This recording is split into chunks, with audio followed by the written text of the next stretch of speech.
नमस्कार, जय श्री कृष्ण।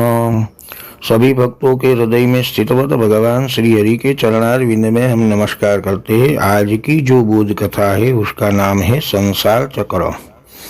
अब एक ब्राह्मण किसी विशाल जंगल में वन में घूम रहा था। वह चलता चलता एक दुर्गम स्थान में जा पहुंचा।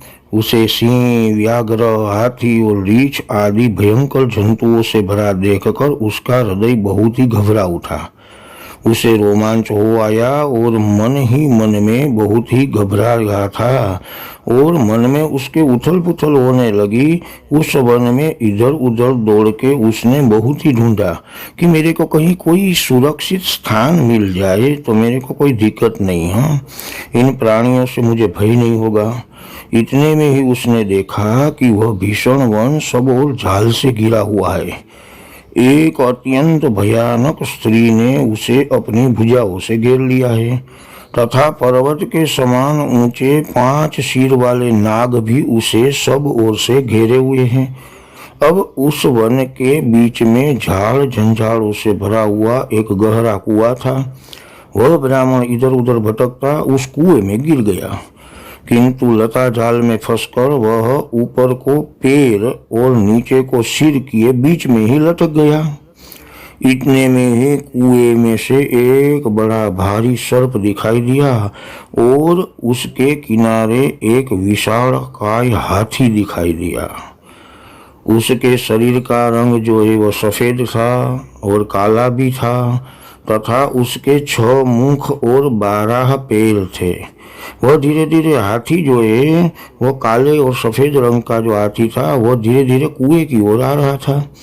कुएं के किनारे पर जो वृक्ष था उसकी शाखाओं पर तरह तरह की मधुमक्खियां उन्होंने छाता बना रखा था उधर, तो उससे मधु की कई धाराएं गिर रही थी।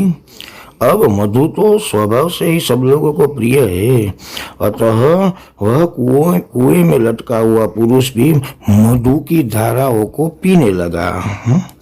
अब इस संकट के समय में उन्हें पीते पीते उसकी तृष्णा शांत हो गई। एक और हाथी था, एक और सर्प था और ऊपर से मधु की धारा थी, तो उसकी तृष्णा शांत हो गई। फिर भी उनको अपने जीवन के प्रति वैराग्य नहीं हुआ। जिस वृक्ष के सहारे वह लटक हुआ था उसे रात दिन काले और सफेद चूहे काट रहे थे। अब इस प्रकार स्थिति में उन्हें कई प्रकार से भयों ने घेर रखा था भाई। तो वन की सीमा के पास हिंसक जंतुओं से और अत्यंत उग्र रूपा स्त्री से भय था। कुएं में नीचे नाग से और ऊपर के हाथी से भय था। 5वां भय चूहों के काट देने पर वृक्ष को गिरने का था और 6ठा भय मधु के लोभ के कारण मधुमक्खियों का भी था। अब इस प्रकार विषम दशा में पड़कर भी वह नहीं डटा हुआ था तथा जीवन की आशा बनी रहने से उसे मधु का आस्वादन से भी वैराग्य भी नहीं होता था भाई।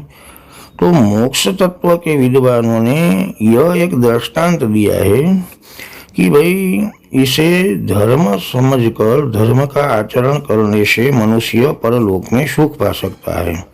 अब यह जो विशाल वन कहा गया है ना, वह विस्तृत संसार चक्र है। इसमें जो दुर्गम जंगल बताया गया है वही संसार की गहनता है। इसमें जो बड़े बड़े हिंसक जीव बताए गए हैं वह है तरह तरह की व्याधियां, हाँ। और इसकी सीमा पर जो बड़े बड़े दिल डोल वाली स्त्री जो है वह है वृद्धावस्था, जो मनुष्य के रूप रंग को बिगाड़ देती है। उस वन में जो कुआं है ना वह है मनुष्य देह। उसमें नीचे की ओर जो नाग बैठा हुआ है वह स्वयं काल ही है।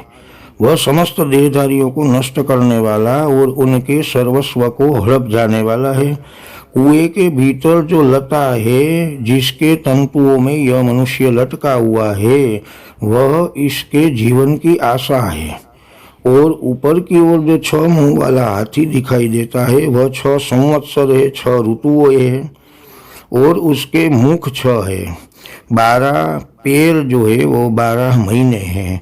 उस वृक्ष को जो चूहे काट रहे हैं उन्हें रात दिन कहा गया है तथा मनुष्य की जो तरह तरह की कामना है ना उसे मधुमक्खियां कहा गया है। अब मक्खियों के छत्ते से जो मधु की धाराएं चू रही है उन्हें भोगों से प्राप्त होने वाले रस समझो, जिनमें कि अधिकांश मनुष्य डूबे रहते हैं। बुद्धिमान लोग संसार चक्र की गति को ऐसा ही समझते हैं, तभी वे वैराग्य रूपी तलवार से इसके पासों को काटते हैं। जय श्री कृष्ण।